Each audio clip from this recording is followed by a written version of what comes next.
morning, friends. All of you open the textbooks. Page number 23. Can't you say good morning? Said, but the children are the most beautiful flowers of all.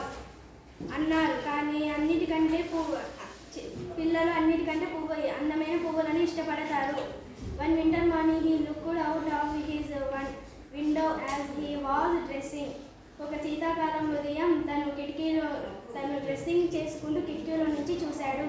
He did not hurt the winter now. అతడు శీతాకాలాన్ని ద్వేషించలేదు.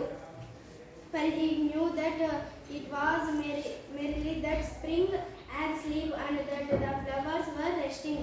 ఎందుకంటే అతనికి తెలుసు వసంతకాలం నిద్రపోతోందని మరియు పువ్వులు విశ్రాంతి తీసుకుంటున్నాయని అతనికి తెలుసు.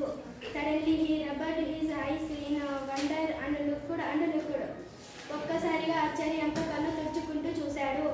It certainly was a marvelous sight. ఒక అద్భుతమైన దృశ్యాన్ని చూశాడు. In the furthest corner of the garden was a tree quite covered with lovely white blossoms.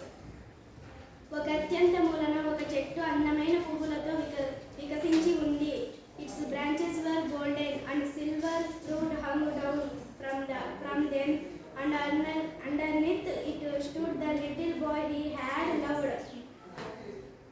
దాని కొమ్మలు బంగారు రంగులో మరియు దాని పండ్లు వెండి రంగులో కిందకు వేలాడదీయబడ్డాయి మరియు దాని కింద అతను ప్రేమించిన చిన్న పిల్లవాడు నిలబడి ఉన్నాడు. Downstairs ran the giant in great joy and out into the garden. Giant పరిగెత్తుకుంటూ మెట్లు దిగి గార్డెన్లోకి వచ్చాడు. Thank you friends.